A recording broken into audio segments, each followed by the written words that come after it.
Good morning students. आज हम next topic physical education शारीरिक शिक्षा पर चर्चा करेंगे। शारीरिक शिक्षा जो है, सबसे पहले अभी तक जो हमारी थिंकिंग है शारीरिक शिक्षा को लेकर, और उसका जो अर्थ है वो ये लिया जाता था कि शारीरिक शिक्षा का अर्थ होता था कि केवल खेलों से संबंधित होता था। लेकिन वास्तव में शारीरिक शिक्षा जो है वो बहुत अधिक व्यापक है और हमारे दैनिक जीवन के संबंध में सार्थक अर्थ रखती है। शारीरिक शिक्षा वो शिक्षा है जो शारीरिक विकास के साथ शुरू होती है और मानव जीवन को पूर्णता की ओर ले जाती है, जिसके परिणाम स्वरूप एक हष्टपुष्ट और शक्तिशाली शरीर, अच्छे स्वास्थ्य, मानसिक स्फूर्ति, सामाजिक व संवेदनात्मक संतुलन रखने वाला व्यक्ति बनता है। ऐसा व्यक्ति जो है वो नई चुनौतियों से प्रभावी तरीकों से लड़ने में सक्षम होता है और अधिक सार्थक व उद्देश्यपूर्ण तरीके से इनका सामना करने के योग्य बनता है। प्राचीन काल में निसंदेह शरीर और मस्तिष्क को अलग अलग मानते थे, लेकिन ऐसा ज़रा सा भी विचार करना आवश्यक है कि क्या बिना शरीर के मस्तिष्क का अस्तित्व संभव है? कष्ट से पीड़ित शरीर वाला मनुष्य सोचने विचारने में एकाग्रचित नहीं हो सकता। इसी तरह क्रोध में होने वाला मनुष्य, उसकी आंखें लाल हो जाती हैं, शरीर कांपने लगता है। तो तात्पर्य यह है कि शरीर और मस्तिष्क का पारस्परिक घनिष्ठ संबंध है। जब शरीर और मस्तिष्क दोनों ठीक रहेंगे तभी कोई व्यक्ति महान उपलब्धियों की आकांक्षा कर सकता है। तो समय समय पर हमारे सामने कई बार शारीरिक शिक्षा को अलग अलग नामों से भी जाना जाता गया है, लेकिन वास्तव में ये सब शारीरिक शिक्षा के हिस्से हैं। जैसे पहला है हमारा शारीरिक प्रशिक्षण, फिजिकल ट्रेनिंग। इसको हम पहले पीटी के नाम से जानते थे। तो शारीरिक प्रशिक्षण से शारीरिक स्वास्थ्य बलशाली और सहनशील बनाया जाता है। ये एक प्रकार का कठिन परिश्रम होता है। अधिकतर इसका उपयोग जो है वो सेना और पुलिस के प्रशिक्षण केंद्रों में किया जाता है। दूसरा हमारा नाम था शारीरिक संस्कृति, फिजिकल कल्चर। ये नाम 19वीं शताब्दी में प्रचलित था, लेकिन पुरानी विचारधारा के लोग आज भी इसका प्रयोग करते हैं। इसमें वेट लिफ्टिंग अर्थात भार उठाने की क्रियाओं को कराया जाता है ताकि शारीरिक सौंदर्य की प्राप्ति की जा सके। नेक्स्ट है हमारा कवायद, ड्रिल।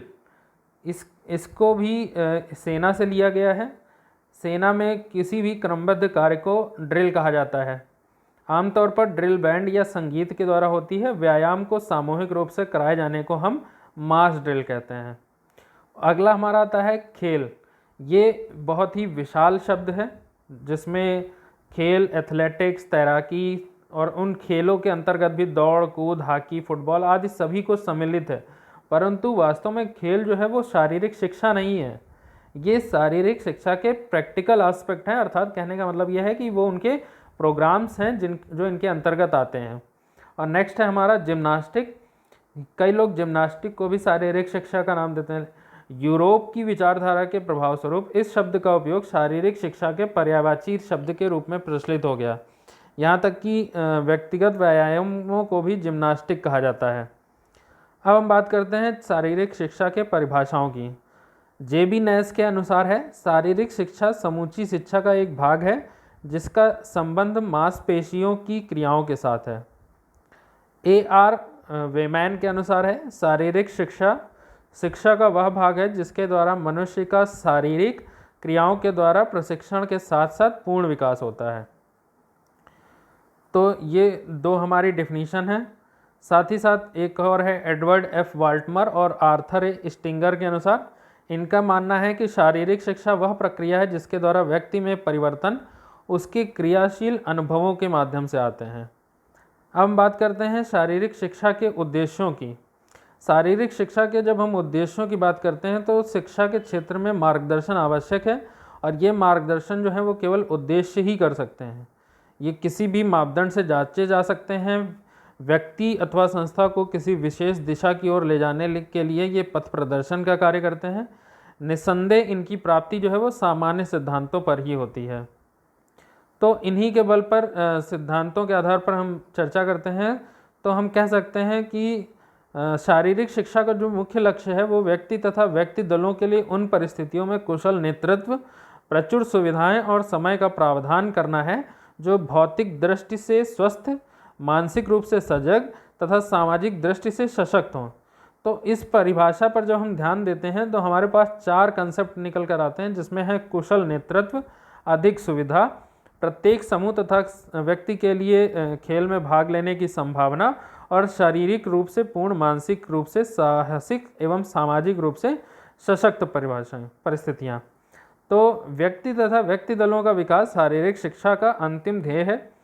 कुशल नायक प्रचुर सुविधाएं तथा समय और ध्येय तक पहुंचने के साधन है तथा खेल परिस्थिति एवं व्यायाम प्रक्रियाएं जो हैं वो शारीरिक शिक्षा की कर्मभूमि है। तो जहां लक्ष्य जो है वो शारीरिक शिक्षा की दशा निर्धारित करता है, वहां उद्देश्य जो है वो शारीरिक शिक्षा की उचित व्याख्या भी करते हैं और शिक्षा शास्त्रियों तथा बुद्धिजीवियों के मन में शारीरिक शिक्षा के विषय में पड़ी भ्रांतियों का निवारण करते हैं। तो ये जो है वो शिक्षा और शारीरिक शिक्षा में पारस्परिक संबंध को भी निर्धारित करते हैं। तो इस वजह से शारीरिक शिक्षा वास्तव में क्या है, इस पर हमने बात कर ली, और क्या अंतर है शारीरिक शिक्षा और जितने भी अन्य अभी तक हमारे सामने सामान्य रूप से जो भी शब्द आते थे, शारीरिक प्रशिक्षण, ड्रिल, जिम्नास्टिक, ये सब वास्तव में क्या अंतर है, इनके बारे में हमने जान लिया।